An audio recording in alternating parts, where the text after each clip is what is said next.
আসসালামু আলাইকুম রহমতুল্লাহি ওবারাকাতুহ। কোরআনিক ট্রিটমেন্ট ওয়ান ইউটিউব চ্যানেলের সুপ্রিয় দর্শক শ্রোতা, আপনি কি জানেন একজন নবী বহু বছর ধরে এমন এক কঠিন রোগে ভুগতেছিলেন যে তার শরীরে সুস্থ একটা জায়গাও অবশিষ্ট ছিল না। আত্মীয় স্বজন, পরিবার সবাই তাকে ছেড়ে চলে গিয়েছিল। তিনি কিন্তু একটি মাত্র দোয়া পড়েছিলেন, আর আল্লাহ মহান রব তাকে এই দোয়ার বরকতে এমনভাবে সুস্থ করে দিয়েছিলেন, রোগ থেকে মুক্তি দিয়েছিলেন যে তার আগের সব রোগের চিহ্ন ছিল না তার শরীরের মধ্যে। এবং আল্লাহ তাআলা তাকে পুনরায় সুস্থতার জিন্দেগি দান করেছিলেন। বলুন না সুবহানাল্লাহ। হ্যাঁ, এই নবীটি আর কেউ নন, তিনি ছিলেন আল্লাহর নবী হজরত আয়ুব আলাইহিসসালাতু ওয়াসসালাম। প্রিয় দর্শক শ্রোতা, আজকে আমি আপনাদের সেই দোয়াটি সহ মোট 5টি দোয়া বলে দেব, যে দোয়াটি হজরত আয়ুব আলাইহিসসালাতু ওয়াসসালাম পাঠ করেছিলেন। আল্লাহ তাআলা মহান রব সেই দোয়ার বরকতে তাকে রোগ থেকে পরিপূর্ণ সুস্থতা দান করেছিলেন। এবং বাকি 5টি দোয়াও আপনাদেরকে বলবো, যেগুলো সরাসরি কোরআন ও সহিহ হাদিস থেকে নেওয়া। এই দোয়াগুলো যদি পড়তে পারেন, এর বরকতে আল্লাহ আপনার রোগ থেকে, আপনার অসুস্থতা থেকে আপনাকে সুস্থতা দান করবেন ইনশাআল্লাহ। প্রিয় দর্শক, তাই ভিডিওটি শেষ পর্যন্ত মনোযোগ দিয়ে দেখুন, কারণ শেষে আমি বলবো সে দোয়াগুলো কীভাবে আপনি পড়বেন, আমল করবেন এবং সবচেয়ে বেশি উপকার পাবেন। প্রিয় ভাই ও বোনেরা, আমরা যখন অসুস্থ হই তখন মনটা কেমন যেন ভেঙে পড়ে, মনে হয় এই কষ্ট আর কখনোই কমবে না। কিন্তু অসুস্থতা শুধু একটা কষ্ট না, বরং এটা আমাদের গুনাহ মাফ হওয়ারও একটা মহান সুযোগ। আর সবচেয়ে বড় কথা হলো, নবীজি সাল্লাল্লাহু আলাইহি ওয়াসাল্লাম নিজেও অসুস্থ হলে বা কাউকে অসুস্থ দেখলে নির্দিষ্ট কিছু দোয়া পড়তেন নবীজি সাল্লাল্লাহু আলাইহি ওয়াসাল্লাম। আজকে আমরা সেই 5টি দোয়া শিখে নেব এবং আমরাও এগুলো পাঠ করব। প্রতিটি দোয়ার আরবি উচ্চারণ, অর্থ এবং কোরআনের আয়াত যা হাদিস থেকে এসেছে তার রেফারেন্স সহ আপনাদেরকে আমি খুব সহজভাবে বলে দেব ইনশাআল্লাহ, যাতে আপনি সহজেই বুঝতে পারেন, শিখতে পারেন আর মনে রাখতে পারেন এবং আমলগুলো করতে পারেন ইনশাআল্লাহ। কোরআনিক ট্রিটমেন্ট ওয়ান ইউটিউব চ্যানেলের সুপ্রিয় দিনী ভাই ও বোনেরা, এই ভিডিওটি যদি আপনার কাছে ভালো লাগে, আপনার উপকারে আসে, অবশ্যই এই ভিডিওতে একটি লাইক দিন এবং আপনার বন্ধু বান্ধব পরিবারের সাথে শেয়ার করে তাদেরকেও এই দোয়াগুলো সম্পর্কে, ফজিলতের সম্পর্কে জানিয়ে দিন। পাশাপাশি এই ভিডিওর কমেন্ট বক্সের মধ্যে আলহামদুলিল্লাহ লিখে আল্লাহ তাআলার কাছে শুকরিয়া আদায় করি, কারণ মহান আল্লাহ তাআলা এখন পর্যন্ত আমাদেরকে সুস্থ রেখেছেন। এজন্য আলহামদুলিল্লাহ লিখে আপনার সম্মতি ও কৃতজ্ঞতা, শুকরিয়া আল্লাহ তাআলার আদায় করুন প্রিয় ভাই ও বোনেরা। এবং ইসলামী গুরুত্বপূর্ণ আমলের ভিডিও পেতে এই আমার কোরআনিক ট্রিটমেন্ট ওয়ান ইউটিউব চ্যানেলটি সাবস্ক্রাইব করে রাখুন। মনে রাখবেন, সুস্থতা হলো সবচেয়ে বড় নিয়ামত। অসুস্থ হলে বোঝা যায় সুস্থতা কত বড় নিয়ামত ছিল প্রিয় ভাই বোনেরা। তাহলে চলুন আমরা দেরি না করে দোয়াগুলো আমরা শিখে নেই, জেনে নেই। হজরত আয়ুব আলাইহিসসালাতু ওয়াসসালামের দোয়া। নবী আয়ুব আলাইহিসসালাতু ওয়াসসালাম অনেক বছর ধরে একটি কঠিন রোগে ভুগতেছিলেন, কিন্তু এত কষ্টের মধ্যেও তিনি কখনো আল্লাহ তাআলার প্রতি অভিযোগ করেননি, শুধু ধৈর্য ধরে গেছেন। শেষমেশ তিনি খুব বিনয়ের সাথে আল্লাহ সুবহানাহু ওয়া তাআলার কাছে এই দোয়াটা করেছিলেন। আল্লাহ তাআলা তাকে সম্পূর্ণ সুস্থতা দান করেছেন এই দোয়ার বরকতে। বলুন না সুবহানাল্লাহ। দোয়াটি পবিত্র কোরআনে আল্লাহ তাআলা নিজেই তুলে ধরেছেন। দোয়াটি হলো, আন্নি মাসানিয়াদ দুররু ওয়া আনতা আরহামুর রহিমিন। ছোট্ট একটি কোরআনের আয়াত, দোয়া। নবী আয়ুব আলাইহিসসালাতু ওয়াসসালাম এই দোয়া পড়তেন, আল্লাহ তাআলার কাছে সুস্থতা চাইতেন। আন্নি মাসানিয়াদ দুররু ওয়া আনতা আরহামুর রহিমিন। আমি তো দুঃখ কষ্টে পড়েছি, আর আর আপনি তো সর্বশ্রেষ্ঠ দয়ালু। এই দোয়ার অর্থ হলো, আমি তো দুঃখ কষ্টে পড়েছি, আর আপনি তো সর্বশ্রেষ্ঠ দয়ালু। সূরা আম্বিয়া আয়াত নং হচ্ছে 83। দোয়ার ধরন মনে রাখবেন, দোয়ার ধরন অত্যন্ত পবিত্র, সূক্ষ্ম ও নমনীয় সংক্ষিপ্ত বাক্যের মাধ্যমে নিজের কষ্টের কথা বলে যাচ্ছেন মহান আল্লাহ তাআলাকে, এবং এরপর একই কথা বলেই যাচ্ছেন, আপনি করুণাকারীদের মধ্যে সর্বশ্রেষ্ঠ। কোনো অভিযোগ ও নালিশ নেই আল্লাহ তাআলার কাছে, কোনো জিনিসের দাবি নেই, তাতেই আল্লাহ তাআলা খুশি হয়ে নবী আয়ুব আলাইহিসসালাতু ওয়াসালামের দোয়া কবুল করলেন। বলুন না সুবহানাল্লাহ। অবশেষে আল্লাহ তাআলা তার এই দোয়া কবুল করেন। আল্লাহ তাআলা আবার কোরআনে বলেন, আমি তার ডাকে সাড়া দিলাম, তার সমস্ত দুঃখ কষ্ট দূর করে দিলাম, এবং তার পরিবার পরিজন তাকে ফিরিয়ে দিলাম, তার সঙ্গে তাদের সমপরিমাণ আরও দিলাম আমার পক্ষ থেকে রহমত স্বরূপ। বলুন না সুবহানাল্লাহ। আল্লাহ তাআলা পরের আয়াতে এইভাবে বলেন, হযরত আয়ুব আলাইহিসসালাতু ওয়াসসালাম এই দোয়া আমাদেরকে শিখিয়ে দেয়, বিপদের সময়ও আল্লাহর প্রতি গভীর আস্থা ও বিনয় প্রকাশ করা কতটা গুরুত্বপূর্ণ। তার জীবনযাত্রা ধৈর্য ও বিশ্বাসের এক উজ্জ্বল উদাহরণ। প্রিয় দর্শক, একটু ভাবুন, চিন্তা করুন, এই দোয়ায় হযরত আয়ুব আলাইহিসসালাতু ওয়াসসালাম কিন্তু কোনো অভিযোগ করেননি, তিনি শুধু বলেছেন, আমাকে কষ্ট পেয়েছে, আর আপনি সবচেয়ে দয়ালু আল্লাহ। এটা থেকে আমরা শিখি, বিপদের সময় আল্লাহ তাআলার কাছে সহজভাবে বিনয়ের সাথে চাইতে হয়। আপনারা যদি দীর্ঘদিনের কোনো রোগ থেকে প্রতিদিন এই দোয়াটা মন থেকে পড়ুন, আপনি যদি আল্লাহ তাআলার কাছে মন থেকে পড়তে পারেন, আন্নি মাসানিয়াদ দুররু ওয়া আনতা আরহামুর রহিমিন, বিশ্বাস নিয়ে পড়তে পারেন, আল্লাহ মহান রব নবী আয়ুব আলাইহিসসালাতু ওয়াসাল্লামকে যেভাবে কঠিন রোগ থেকে সুস্থতা দান করেছিলেন, আমাদেরকেও সুস্থতা দান করবেন। প্রিয় ভাই ও বোনেরা, বাকি যে 4টি দোয়ার কথা বলবো, প্রত্যেকটি দোয়ায় অনেক ফজিলতপূর্ণ, অনেক কার্যকরী। ধৈর্য ধরে দেখবেন, শুনবেন, ইনশাআল্লাহ আপনার খুব উপকারে আসবে। বিশ্বাস করুন, আমি একবার হাদিস থেকে আপনাদেরকে বলে দেব, এবং আমলের নিয়ম আপনাদেরকে প্রত্যেকটি দোয়ার শেষে বলে দেব। সঠিক নিয়মে যে আমল করতে পারেন, আপনি অনেক ডাক্তার দেখাইছেন, অনেক চিকিৎসা করেছেন, ঠিক আছে ভালো, কিন্তু সুন্নত চিকিৎসা করতে হবে। পাশাপাশি এই নবীজি শেখানো দোয়াগুলো, আমলগুলো আমাদের চালিয়ে যেতে হবে। আল্লাহ তাআলা এই ডাক্তারের রোগের চিকিৎসার উসিলা করে এই দোয়ার বরকতে আমাদেরকে সুস্থতা দান করবেন। সকলে বলি আমিন। 40 জন আমিন বললে অবশ্য দোয়া কবুল হবে। দ্বিতীয় দোয়াটি হলো, হাদিসের কিতাবে এসেছে, নবীজি বলেছেন, কেউ যদি এমন কোনো রোগীর কাছে যায় যার মৃত্যুর সময় এখনো হয়নি, আর সে যদি রোগীর সামনে বসে 7 বার এই দোয়াটি পড়ে, তাহলে আল্লাহ তাআলা তাকে সে রোগ থেকে সুস্থতা দান করবেন। সুবহানাল্লাহ।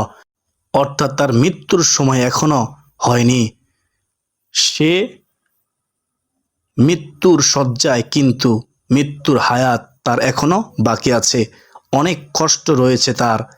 যদি তার সামনে কেউ যায়, এ দোয়াটি 7 বার পাঠ করে, আল্লাহ তাআলা তাকে সে রোগ থেকে সুস্থতা দান করেন। বলুন না সুবহানাল্লাহ। নবীজি শিখানো দোয়াটি হলো, খেয়াল করে শুনবেন, আসআলুল্লাহাল আযীম রব্বাল আরশিল আযীম আইয়াশফিয়াক। আবার বলতেছি, আসআলুল্লাহাল আযীম আসআলুল্লাহাল আযীম রব্বাল আরশিল আযীম আইয়াশফিয়াক। দোয়াটির অর্থ হলো, আমি আল্লাহ তাআলার কাছে চাই যিনি বিশাল আরশের মালিক, সুবহানাল্লাহ, তিনি যেন আমাকে সুস্থ করে দেন। সুবহানাল্লাহ। তিরমিজি শরীফের হাদিস। এই দোয়াটা আপনি নিজের জন্য পড়তে পারেন, আবার বাসার কেউ অসুস্থ থাকলে, পরিবারে কেউ অসুস্থ থাকলে, সন্তান, স্ত্রী, স্বামী, পিতা, মাতা, যে কেউ অসুস্থ থাকলে তার পাশে বসে বসে তার জন্য এই দোয়াটি পড়তে পারেন। শুধু মনে রাখবেন 7 বার পড়তে হবে ওই রোগীর পাশে বসে। এটা করলে রোগীও ভালো বোধ করবে, সুস্থতা বোধ করবে, আর আপনিও অনেক সওয়াব পাবেন। সুবহানাল্লাহ। এজন্য এই নবীজির শেখানো দোয়াগুলো অসুস্থ ব্যক্তির পাশে বসে আমরা পাঠ করব, নিজের জন্য পাঠ করব। যদি আমল করতে পারি চিকিৎসার পাশাপাশি, ইনশাআল্লাহ যত কঠিন ও জটিল রোগ হোক না কেন আল্লাহ তাআলা আমাদেরকে সুস্থতা দান করবেন। কোরআনিক ট্রিটমেন্ট 1 ইউটিউব চ্যানেলের সুপ্রিয় দিনী ভাই ও বোনেরা, এখন 3 নম্বর দোয়াটি জানবো। দোয়াটি একটু অন্যরকম। এটা রোগ সরানোর দোয়া বলার পাশাপাশি মনকে শান্ত করে। বলুন না সুবহানাল্লাহ। নবীজি যখন কোনো অসুস্থ মানুষকে দেখতে যেতেন তখন তাকে সান্ত্বনা দিতে বলতেন যে এই রোগটাই তার গুনাহ মাফ হওয়ার কারণ হবে। একবার তিনি এক অসুস্থ লোকের কাছে গিয়ে এই কথাটাই বলেছিলেন, তা হলো লা বাসা তহুরুন ইনশাআল্লাহ, লা বাসা তহুরুন ইনশাআল্লাহ। অর্থ হলো কোনো সমস্যা নেই, আল্লাহ চাইলে এই রোগটাই তোমার জন্য পবিত্র হওয়ার কারণ হবে। সহিহ বুখারী শরীফের হাদিস। প্রিয় দর্শক শ্রোতা, এই ছোট্ট কথাটা, এই ছোট্ট দোয়াটা অনেক শক্তিশালী। যখন আপনি জানবেন আপনার কষ্টটা আসলে আল্লাহ তাআলার কাছে আপনার গুনাহ মাফ হওয়ার একটাই উপায়, তখন সেই কষ্ট আর কষ্ট থাকে না, অনেক সহজ হয়ে যায়। কারণ অসুস্থ হয়েছি, কষ্ট হতেছে, কিন্তু এই কষ্টের কারণে আমার গুনাহগুলো মাফ হইতেছে, তখন আর এই কষ্ট মনে হয় না। আমার তো লাভ হচ্ছে। নিজে অসুস্থ হলে বা কাউকে দেখতে গেলে অসুস্থ ব্যক্তিকে এই কথাটা মনে করিয়ে দিবেন যে অসুস্থ হলে অসুস্থতার মাধ্যমে আল্লাহ তাআলা আমাদের পাপগুলো মাফ করে দেন, আমাদেরকে ক্ষমা করে দেন। প্রিয় ভাই বোনেরা, এজন্য আমরা যাকে দেখতে যাব এই কথাটা তাকে স্মরণ করিয়ে দেব এবং নিজে অসুস্থ হলে এটাই মনে করব, ধৈর্য ধারণ করব, বেশি বেশি আল্লাহ তাআলার কাছে দোয়া করব। আল্লাহ তাআলাই পারেন আমাদের রোগ থেকে শিফা দান করতে, সুস্থতা দান করতে। প্রিয় দর্শক শ্রোতা, চতুর্থ দোয়াটা খুবই শক্তিশালী একটি দোয়া। নবীজি সাল্লাল্লাহু আলাইহি ওয়াসাল্লাম এই দোয়া পড়ার সময় রোগীর গায়ে হাত বুলিয়ে দিতেন, অসুস্থ ব্যক্তির গায়ে হাত বুলিয়ে দিতেন নবীজি সাল্লাল্লাহু আলাইহি ওয়াসাল্লাম। এখানে সরাসরি আল্লাহ তাআলার কাছে একমাত্র সুস্থতা দানকারী বলে ডাকা হয়েছে। দোয়াটি হলো আল্লাহুম্মা রব্বান নাসি আজহিবিল বাসা ইশফিহ ওয়া আনতাশ শাফি লা শিফাআ ইল্লা শিফাউকা শিফাআন লা ইউগাদিরু সাকামা। মুখস্থ না পারলে দেখে দেখে পড়বেন। আল্লাহুম্মা রব্বান নাসি আজহিবিল বাসা ইশফিহ ওয়া আনতাশ শাফি লা শিফাআ ইল্লা শিফাউকা শিফাআন লা ইউগাদিরু সাকামা। এই দোয়ার অর্থ হলো, হে মানুষের প্রতিপালক, এই কষ্ট দূর করে দিন, আপনি তো একমাত্র সুস্থতা দানকারী, আপনার সুস্থতা ছাড়া আর কোনো সুস্থতা নেই, এমন সুস্থতা দিন যাতে কোনো রোগ আর বাকি না থাকে। সুবহানাল্লাহ, কত সুন্দর অর্থ। সহিহ বুখারী ও মুসলিম শরীফে এই হাদিসটি এসেছে। এই দোয়াটা পড়ার সময় সম্ভব হলে ডান হাত দিয়ে যেখানে ব্যথা সেখানে আলতো করে হাত বুলিয়ে দিন, ঠিক যেভাবে নবীজি করতেন।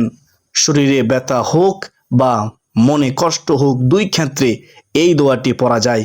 আমরা যদি এই দোয়া পড়তে পারি, আমল করতে পারি, আল্লাহ তাআলা আমাদেরকে রোগ থেকে সুস্থতা দান করবেন। সুবহানাল্লাহ। কোরআনিক ট্রিটমেন্ট ওয়ান ইউটিউব চ্যানেলের সুপ্রদিনী ভাই ও বোনেরা, এখন আমরা জানবো 5 নম্বর দোয়া। এই দোয়াটি রোগ হওয়ার পরে পড়ে না, বরং রোগ হওয়ার আগেই আল্লাহ তাআলার কাছে সুরক্ষা চাওয়ার দোয়া। এখন আমরা সুস্থ আছি, আগামীকাল অসুস্থ হতে পারি, এজন্য সুস্থ ব্যক্তিও এই দোয়াটি আমাদের নিয়মিত পড়া দরকার। অসুস্থ ব্যক্তির জন্য দোয়াটি নিয়মিত পড়া দরকার। আমাদের সকলের উচিত এই দোয়াটি বেশি বেশি করে পড়া। সুস্থ থাকলেও পড়া, অসুস্থ হলেও পড়া।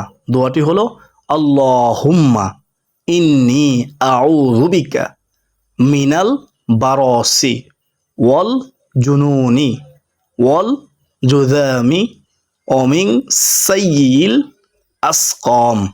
ছোট্ট একটি দোয়া, আবার বলতেছি, আল্লাহুম্মা ইন্নী আউযু বিকা মিনাল বারাসি ওয়াল জুনুনি ওয়াল জুযামি ওয়া মিন সাইয়্যিল আসকাম। অর্থ হলো, হে আল্লাহ, আমি আপনার কাছে ডবল রোগ, মাথা খারাপ হওয়া অর্থাৎ পাগল হওয়া, কুষ্ঠরোগ আর সব ধরনের কঠিন কঠিন রোগ থেকে আশ্রয় চাই।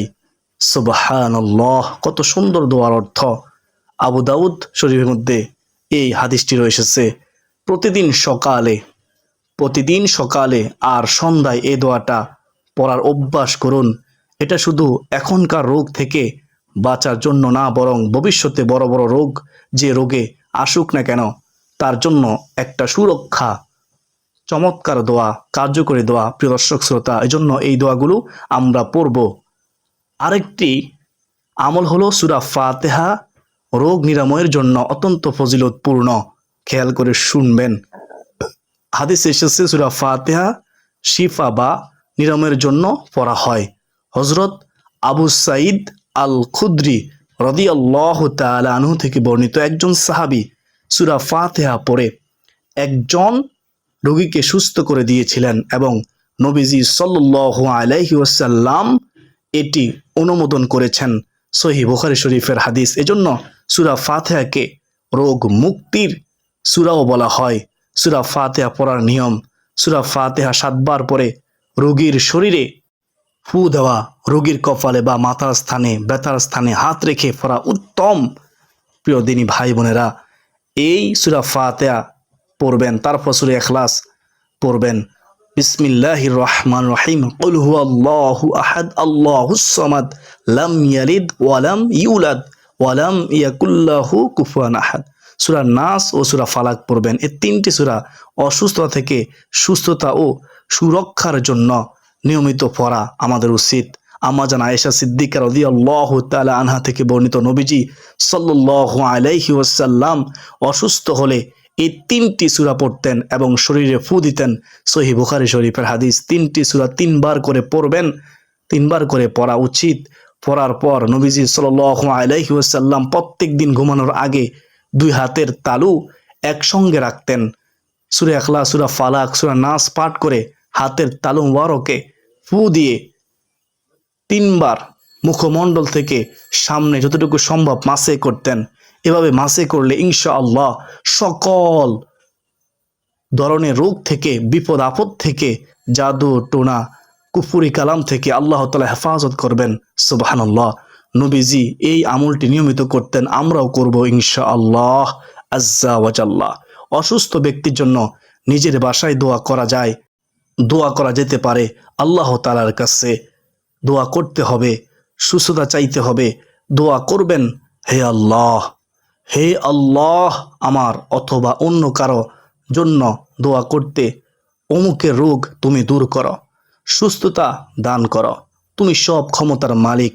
নবীজি সাল্লাল্লাহু আলাইহি ওয়াসাল্লাম বলেছেন, ও আমার উম্মতেরা শোনো, দোয়া হচ্ছে ইবাদতের মগজ। সুবহানাল্লাহ। দোয়া একমাত্র পারে আমাদেরকে সুস্থতার নেয়ামত এনে দিতে। দোয়া একমাত্র পারে আমাদের রিজিকের অভাব অনটন দূর করতে। দোয়াই একমাত্র পারে আমাদের বিপদ আপদ থেকে উদ্ধার করতে আল্লাহর রহমতে। আমরা যত বেশি আল্লাহ তাআলার কাছে চাইতে পারবো, আল্লাহ তাআলার কাছে দোয়া করব, মনে রাখবেন আল্লাহ তাআলা ততই আমাদেরকে দান করবেন। আল্লাহ তাআলা বলেন, ও ইমানদারগণ, তোমরা আমাকে ডাকো, আমি তোমাদের ডাকে সাড়া দেব। সুবহানাল্লাহ। বলুন না সুবহানাল্লাহ। এজন্য দোয়ার আমল বেশি বেশি করতে হবে, বেশি বেশি করে মহান আল্লাহ তাআলার কাছে ক্ষমা চাইতে হবে। নবীজি সাল্লাল্লাহু আলাইহি ওয়াসাল্লামও তিনি বলেছেন, যে ব্যক্তি কোনো অসুস্থ ব্যক্তিকে দেখতে যায় তার জন্য ফেরেশতারা দোয়া করেন, আল্লাহ তাআলার কাছে মাগফিরাত করেন। সুবহানাল্লাহ। তুমিও পবিত্র হও, তোমার পথ পবিত্র হোক এবং তুমি জান্নাতে প্রবেশ করো। সুবহানাল্লাহ। সহিহ মুসলিম শরীফের হাদিস। এজন্য অসুস্থ ব্যক্তিকে দেখতে যাওয়া একটি বড় ইবাদত। আমাদের আত্মীয় স্বজন, পরিবার, বন্ধু বান্ধব কেউ অসুস্থ হলে তাদেরকে আমরা দেখতে যাব ইনশাআল্লাহ, তাদের জন্য দোয়া করব। রোগী দেখতে গিয়ে তার জন্য দোয়া করা এবং মনোবল বাড়ানো সুন্নতি একটি আমল। রোগীকে ধৈর্য ধরতে এবং আল্লাহর প্রতি শুকরিয়া আদায় করতে উৎসাহিত করা উচিত আমাদের। নবীজি বলেছেন, যে ব্যক্তি, যে মুমিন ধৈর্যের সঙ্গে অসুস্থতা সহ্য করে, আল্লাহ তাআলা তার গুনাহ মাফ করে দেন। সুবহানাল্লাহ, সুবহানাল্লাহ। হাদিসটি এসেছে সহিহ বুখারী শরীফের। অসুস্থ ব্যক্তির জন্য দোয়া করার ফজিলত অপরিসীম। মনে রাখবেন, নবীজি সাল্লাল্লাহু আলাইহি ওয়াসাল্লাম বলেছেন, যখন তুমি কোনো মুসলিম ভাইয়ের জন্য তার অনুপস্থিতিতে দোয়া করো, ফেরেশতারা বলে আমিন, তোমার জন্য তাই কবুল হোক। বলুন না সুবহানাল্লাহ। যদি ফেরেশতা দোয়া পেতে চান আমাদের মুসলিম ভাইদের জন্য, তার অনুপস্থিতিতে তাদের জন্য দোয়া করতে হবে, তাহলে ফেরেশতারা আমাদের জন্য দোয়া করবে, আল্লাহ তাআলার কাছে দোয়া করবে। সহিহ মুসলিম শরীফের হাদিস। এছাড়া অসুস্থ ব্যক্তির জন্য দোয়া আল্লাহ তাআলার কাছে কবুল হওয়ার সম্ভাবনা বেশি, কারণ রোগী দুর্বল অবস্থায় থাকে এবং তার দোয়া আল্লাহ তাআলার কাছে বিশেষ মর্যাদা পায়। বলুন না সুবহানাল্লাহ। অসুস্থ হলে আমরা ভেঙে পড়ব না, অসুস্থ হলে আমরা এরকম নিরাশ হব না। আল্লাহ তাআলার কাছে বেশি বেশি দোয়া করব, নবীজির শেখানো দোয়াগুলো পাঠ করব, দোয়ার পাশাপাশি সুচিকিৎসা গ্রহণ করব, কারণ নবীজি সাল্লাল্লাহু আলাইহি ওয়াসাল্লামও বলেছেন প্রতিটি রোগের জন্য চিকিৎসা রয়েছে। সহিহ বুখারী শরীফের হাদিসটি এসেছে। দোয়া করার সময় শিরিক বা অপ্রমাণিত পদ্ধতি এড়ানো দরকার, শুধু কোরআন ও হাদিসে বর্ণিত দোয়া ব্যবহার করব আমরা ইনশাআল্লাহ। প্রিয় ভাই ও বোনেরা, আমি এতক্ষণ যেগুলো দোয়ার কথা আপনাদেরকে বললাম, দোয়াগুলো পড়ার সঠিক নিয়ম আমরা জেনে নেই। প্রিয় দর্শক শ্রোতা, এবার আমরা জেনে নেই এই দোয়াগুলো কীভাবে পড়লে সবচেয়ে বেশি উপকার পাবো। প্রথমে দোয়া পড়ার আগে সুন্দর করে অজু করে নেবেন, উত্তমভাবে অজু করে নেবেন। নামাজের মতো যেভাবে আমরা অজু করি ঠিক তেমনইভাবে অজু করব। তারপর কিবলামুখী হয়ে মুখ করে বসবো, দুই হাত তুলব, দোয়া করার আগে আল্লাহ তাআলার প্রশংসা করব। তারপর নবীজি সাল্লাল্লাহু আলাইহি ওয়াসাল্লামের উপরে কয়েকবার দুরূদ শরীফ পাঠ করব। তারপর প্রথম দোয়াটা হযরত নবী আইয়ুব আলাইহিস সালাম যে দোয়াটা পড়েছেন সেটি 21 বার পড়ব, অথবা আপনি চাইলে যতবার ইচ্ছা পড়তে পারেন, বিশ্বাসের সাথে পড়বেন। আর সবচেয়ে জরুরি কথা হলো, দোয়া করার সময় মনে মনে বিশ্বাস রাখুন যে আল্লাহ তাআলা আপনার দোয়া শুনতেছেন এবং তিনি অবশ্যই কবুল করবেন। আরেকটা কথা মনে রাখবেন, দোয়ার পাশাপাশি অবশ্যই কিন্তু চিকিৎসা নিতে হবে। আর বাকি দোয়াগুলো তো আমি প্রত্যেকটি নিয়ম বলে দিছি। তাছাড়াও সকাল সন্ধ্যা এই দোয়াগুলো পড়তে পারেন, যখনই মনে চায় আল্লাহ তাআলার কাছে দোয়াগুলো করতে পারেন, কোনো সমস্যা নেই। নবীজি সাল্লাল্লাহু আলাইহি ওয়াসাল্লাম নিজেও বলেছেন, আল্লাহ তাআলা যে রোগ দিয়েছেন তার ওষুধও তিনি দিয়েছেন। তাই দোয়া পড়ার সাথে সাথে ডাক্তার দেখানো আর ভালো চিকিৎসা নেওয়াটাও একজন মুমিনের দায়িত্ব, সুন্নত। প্রিয় দর্শক শ্রোতা, আজকে আমরা কোরআন ও সহিহ হাদিস থেকে দোয়াগুলো শিখলাম। প্রথম দোয়াটা নবী আইয়ুব আলাইহিসসালাতু ওয়াসসালামের দোয়া সুবহানাল্লাহ। দ্বিতীয়টা 7 বার পড়ার দোয়া। তৃতীয়টা মন ভালো করার সুস্থতা থাকার দোয়া। চতুর্থটা আমরা শিফা চাওয়ার দোয়া পড়েছি। আর পঞ্চমটা কঠিন রোগ থেকে বাঁচার দোয়া এবং সূরা ফাতিহা, সূরা ইখলাস, সূরা নাস, সূরা ফালাক নিয়মিত আমল করা। আমরা যদি এগুলো নবীজি সাল্লাল্লাহু আলাইহি ওয়াসাল্লাম যেভাবে আমল করেছেন আমরা যদি আমল করতে পারি, আল্লাহ তাআলার উপর পূর্ণ বিশ্বাস আস্থা রেখে এই আমলগুলো করতে পারি, পাশাপাশি সাধ্য অনুযায়ী চিকিৎসা ডাক্তার দেখাতে পারি, ইনশাআল্লাহ আল্লাহ রব্বুল আলামিন আমাদেরকে সুস্থতা দান করবেন। আরেকটি গুরুত্বপূর্ণ আমল আপনাদেরকে বলে দেই, যত অসুস্থ মাঝে থাকেন না কেন আপনি ইস্তিগফার, আস্তাগফিরুল্লাহ সব সময় পাঠ করুন আর নবীজির উপরে দুরূদ শরীফ পাঠ করুন সাল্লাল্লাহু আলাইহি ওয়াসাল্লাম। দেখবেন আল্লাহ সুবহানাহু ওয়া তাআলা আপনাকে দ্রুত সুস্থতা দান করবেন। শুধু সুস্থতা দান করবেনই না, আল্লাহ তাআলা আপনাকে সুখময় শান্তিময় জীবন দান করবেন। বলুন না সুবহানাল্লাহ। একেবারে পরীক্ষিত আমল, আপনি করে দেখেন, কিন্তু 1 দিন 2 দিন 3 দিন করে ছেড়ে দিবেন না। এই আমল আপনি দীর্ঘদিন মৃত্যু পর্যন্ত করার চেষ্টা করবেন সব সময়। দেখবেন প্রিয় দর্শক, মনে রাখবেন জীবনটা একেবারে পরিবর্তন হয়ে যাবে ইনশাআল্লাহ। প্রিয় ভাই ও বোনেরা, আমি গুনাহগার, অনুরোধ করব এই দোয়াগুলো মুখস্থ করে ফেলুন আর নিয়মিত আমল করার চেষ্টা করুন। বাসার পরিবারের অন্য সদস্যদেরকে শিখিয়ে দিন। আল্লাহ তাআলা আমাদের সবাইকে সুস্থ জীবন দান করুন, সুস্থ শরীরে 5 ওয়াক্ত নামাজ পড়ার তৌফিক দান করুন, সকল কঠিন মারাত্মক রোগ থেকে হেফাজত করুন। সকলে বলি আল্লাহুম্মা আমিন। 40 জন আমিন বললে অবশ্যই কারো না কারো দোয়া আল্লাহ কবুল করবেন। তো আমিন বলুন, আমিন কমেন্টে লিখুন এবং আপনার মূল্যবান মতামত জানাতে পারেন কমেন্টে। এবং আপনার কাছে ভিডিওটি ভালো লাগলে অবশ্যই একটি লাইক করে দিন। আপনি অবশ্যই নিজ আমল করবেন, অপরকে আমল প্রতি উৎসাহিত করবেন। আসুন এ পর্যন্তই, সকলে সুস্বাস্থ্য কামনা করে বিদায় নিচ্ছি। ওয়া মা আলাইনা ইল্লাল বালাগ। আসসালামু আলাইকুম ওয়া রাহমাতুল্লাহি ওয়া বারাকাতুহু।